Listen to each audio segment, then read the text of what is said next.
وقال ربكم ادعوني أستجب لكم আল্লাহ পাক রব্বুল আলামিন বলতেছেন উদউনি তোমরা আমারে ডাকতে থাকো আমারে ডাকো আমি আল্লাহ পাক রব্বুল আলামিনের সাথে সাথে তোমাদের ডাকের জবাব দান করব আল্লাহ পাক রব্বুল আলামিন আমাদেরকে নির্দেশ দিতেছেন তোমরা আমার কাছে সওয়াল করো আমার কাছে চাও তোমরা চাইতে দেরি হবে কিন্তু আমি আল্লাহ দিতে দেরি করব না আল্লাহর কাছে সওয়াল করার জন্য আল্লাহর কাছে চাওয়ার জন্য আল্লাহ নির্দেশ দিতেছেন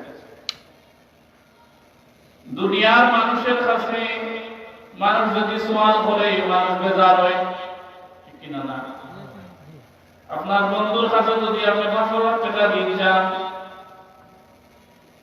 প্রথমে বন্ধু হিসাবে দিয়া দিবেন কিন্তু 3 দিন 4 দিন পরে যদি আবার তার কাছে সওয়াল করে আর দিবেন আরো 3 দিন পরে যদি বলেন আমাকে আরো কিছু ঋণ দেওয়া দিবেন আগের টাকা দিয়ে এরপরে দিবেন বলবে না 2 নম্বর দিন 3 নম্বর দিন 4 নম্বর দিন দিন বুঝলে রাগ করবে কি করবে না কিন্তু আল্লাহ পাক রব্বুল আলামিন বলেন বান্দা তুমি আমি আল্লাহর কাছে যত বেশি চাইবে যত বেশি সওয়াল করবে আমি আল্লাহ তোমার প্রতি তত বেশি খুশি হব দুনিয়ার মানুষের কাছে বারবার চাইলে মানুষ বেজার হয় আর আল্লাহ পাক রব্বুল আলামিন বলতেছেন তুমি আমি আল্লাহর কাছে যত বেশি চাইবে আমি আল্লাহ তোমার প্রতি তত বেশি খুশি হব আমার কথা রাসূল পাক সাল্লাল্লাহু আলাইহি ওয়াসাল্লাম হাদিস শরীফে বলেন মান লাম ইয়াসআলিল্লাহ ইয়াগযাব আলাইহি যে আল্লাহর কাছে চায় না আল্লাহ তার প্রতি বেজার হয় দুনিয়ার মানুষের কাছে চাইলে দাবি করে বেজার হয় আর আল্লাহর কাছে না চাইলে আল্লাহ বেজার হয় সুবহানাল্লাহ তো চাইতে হবে কার কাছে শুনে বলেন না কার কাছে চাইতে হবে আল্লাহর কাছে আল্লাহর কাছে চাইলে আল্লাহ বেজার হয় না খুশি হয় কিন্তু আমাদের সমাজে অনেক মানুষ আছে চাই গিয়া মাজার শুনানো মাজারও গিয়া চায় বাবার কাছে চায় শাহ আলীর মাজার তালা বাবার মাজার বস্তা বাবার মাজার বেগুন শাহ মাজার বেঙ্গল শাহ মাজার কোথাও গিয়া চায় সাহিত্য খার আছে বলেন না আল্লাহ ওইদা সাআলতা ফাসআলিল্লাহ আল্লাহ রাসূল বলেন চাইতে হলে চাও কার কাছে আল্লাহর কাছে আল্লাহর নাম জপলে সওয়াব আছে না হ্যাঁ আল্লাহর 99টা সিফাতি নামের মধ্যে সবচেয়ে বড় নাম কোনটা বলেন না আল্লাহ এটা আল্লাহ জাতি না আল্লাহ জাতি না আল্লাহ বললে আল্লাহ পাক রব্বুল আলামিন আল্লাহ বললে আল্লাহ খুশি হয় এজন্য আমরা জুড়ে বলি কার কাছে চাইতে হবে আল্লাহর কাছে দেখেন আল্লাহর কাছে সওয়াল করা আল্লাহর কাছে দোয়া করা আল্লাহর কাছে চাওয়া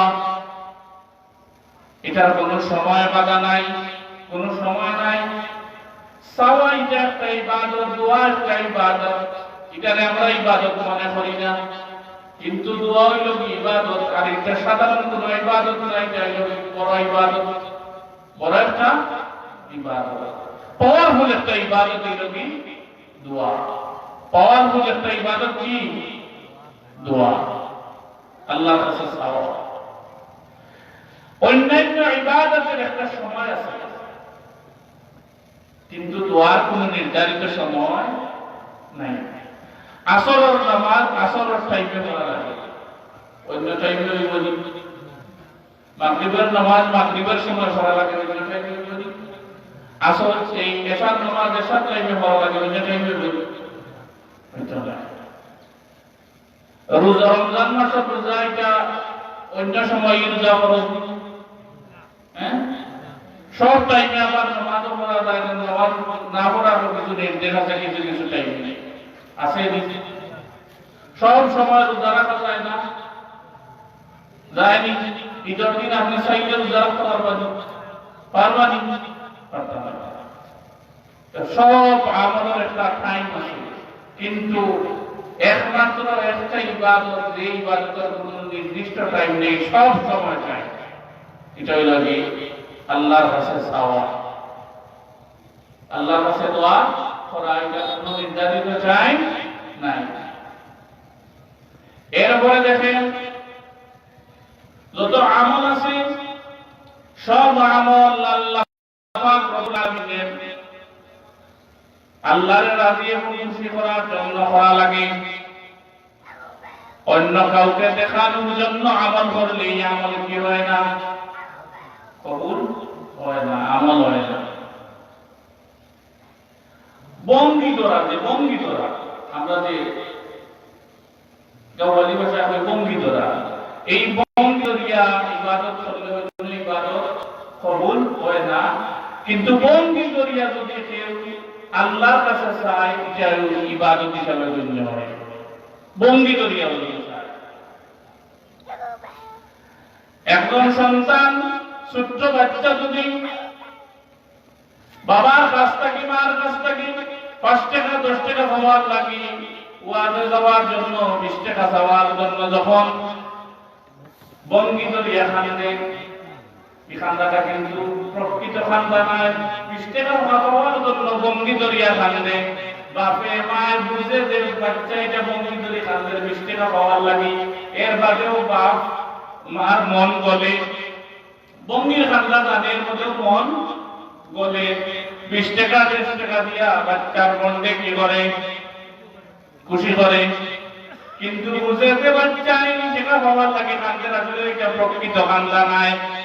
আল্লাহ পাক রব্বুল আলামিনের রাসূল বলেন, কোন মানুষ যদি বঙ্গিতরিয়াও খান্দার বান করে, খান্দে না খান্দার বান করে, এই খান্দার বান করার পরে যদি আল্লাহর কাছে চায়, আল্লাহ বলেন মা বাবার মন যেভাবে সন্তানের বঙ্গিতরিয়া খাইলেও মা বাবার মন করিয়া যায়, বঙ্গিতরিয়া যদি বান্দা আমি আল্লাহর কাছে চাই, আমি আল্লাহর মন করিয়া যাই। তো চাইতে হবে কার কাছে? আল্লাহর কাছে। তবে চাওয়ার কিছু নিয়ম আছে, চাওয়ার কিছু নিয়ম আছে। মুসলিম একরাম তাফসীরের কিতাবে লিখছেন, আল্লাহর কাছে চাওয়া মানে দোয়া করা। দোয়া কবুল হওয়ার 5টা শর্ত হয়েছে। কয়টা শর্ত? আমরা অনেক সময় দোয়া করি, আমার তিলাওয়াতি আয়াতে আল্লাহ বলেন উদউনি আস্তাজিব লাকুম, তোমরা আমার কাছে সওয়াল করো, আমার কাছে চাও, আমি আল্লাহর সাথে সাথে দিব, জবাব দিব, মানে আমি আল্লাহর সাথে সাথে দিব। কিন্তু আমরা অনেক জিনিস চাই আল্লাহর কাছে, কিন্তু এর পরেও দেখা যায় আমরা পাই না। আসেনি? পাইনি বলিনি। অনেক জিনিস আমরা চাই কিন্তু আমরা পাই না। তার কারণ হলো আমরা চাওয়ার যে 5টা শর্ত, এই শর্ত আমার মধ্যে নাই, শর্ত মানি না। এই শর্ত না থাকার কারণে আমরা চাওয়াটা কবুল হয় না। কি হয় না? চাওয়াটা কবুল হয় না। বুঝে থাকলে বলুন, আল্লাহর কাছে চাওয়ার চাইতে গেলে শর্ত কয়টা? দোয়া কবুল হইতে গেলে শর্ত কয়টা? 5টা শর্ত। এর মাঝে 1 নম্বর শর্ত হইল আকুল হালাল, হালাল খাদ্য খাওয়া। দোয়া কবুল হইতে হইলে শর্ত একটা হালাল খাওয়া। কি খাওয়া? দোয়া কবুল হইতে গেলে শর্ত 1 নম্বর শর্ত কি? হালাল খাওয়া। আমরা সমাজে হালাল প্রয়োজনে খাই, হালালে হারামে যাও ভাই আমরা চাই, যাও ভাই যাও। আমরা কি করতাম? গ্রহণ করতাম। যার কারণে এই হালালে হারামের সংমিশ্রণ থাকার কারণে আমার দোয়া আল্লাহ পর্যন্ত গিয়া পৌঁছে না, আল্লাহ পর্যন্ত গিয়া পৌঁছে না। কোন কারণে? হালালে আর হারামে সংমিশ্রণ এক করিয়া আমরা বক্ষণ করি, হালালে হারামে এক করিয়া যাও পাই সামনে তাও আমরা বক্ষণ করি। হালাল আর হারামর বাদ বিচার নাই, আমরা গ্রহণ করি। এর লাগে আমরা এই খাদ্য খাওয়ার কারণে আল্লাহ দরবার পর্যন্ত কি আমরা দোয়া পৌঁছে, ঠিক কিনা না? এজন্য হালাল ভক্ষণ করা।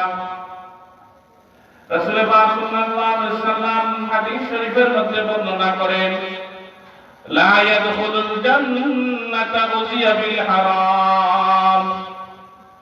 আল্লাহ রাসূল সাল্লাল্লাহু আলাইহি ওয়াসাল্লাম বলেন, ততক্ষণ পর্যন্ত মানুষ জান্নাতে যেতে পারবে না, মানুষ জান্নাতে যেতে পারবে না যতক্ষণ পর্যন্ত না তুমি হারাম ছাড়ছো। হালাল ভক্ষণকারী জান্নাতে যাবে, হারাম ভক্ষণকারী জান্নাতে যাবে না। অর্থাৎ হারাম হইলে জান্নাতও যাইতো না। দোয়া তো কবুল হওয়া এটা তো একটা বিষয়, হারাম খাইলে জান্নাতও আল্লাহ জান্নাতও দেওয়া যাইতো না। কার কথা? রাসূলের হাদিস, লা ইয়াদখুলুল জান্নাহ, সে জান্নাতে প্রবেশ করতে পারবে না। বুঝিয়াতিল হারাম, যে হারাম ভক্ষণ করে, হারাম খায়। তাহলে জান্নাতে যাইতে হইলে হারাম ছাড়তে হইব, জান্নাতে যাইতে হইলে কি ছাড়তে হইব? হারাম ছাড়তে হইব। দোয়া কবুল করতে হইলে কি ছাড়তে হইব? হারাম ছাড়তে হইব। কিন্তু আমরা কি করি?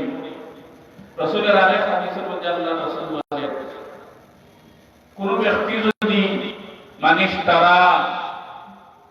কোন ব্যক্তি যদি ক্রয় করে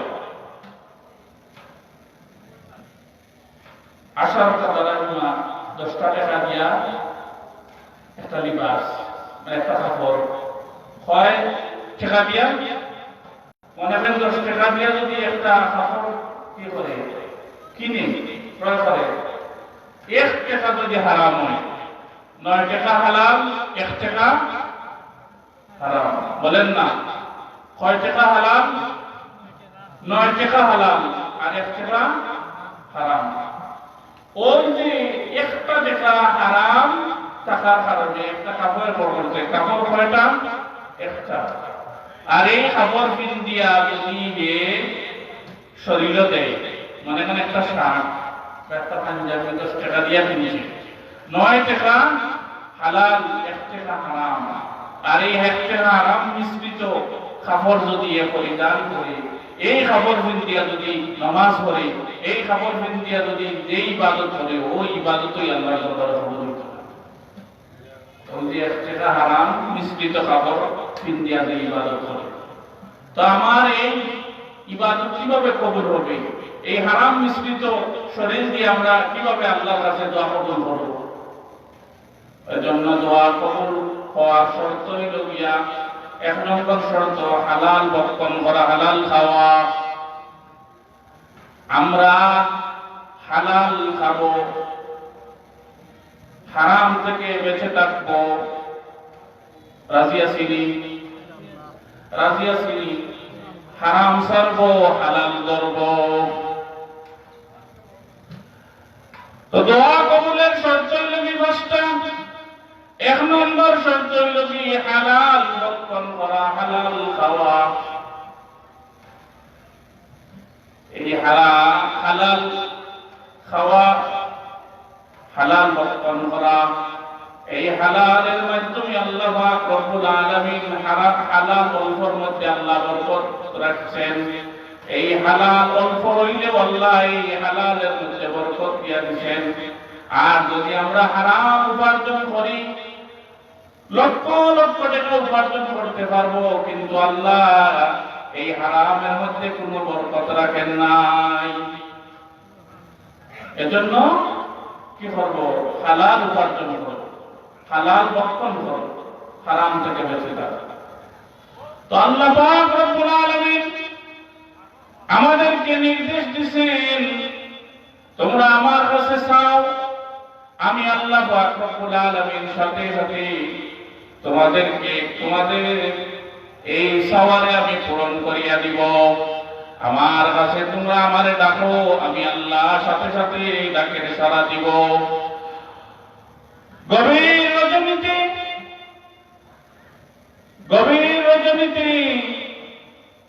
সব মানুষ ঘুমের মধ্যে, তুমি জাগ্রত।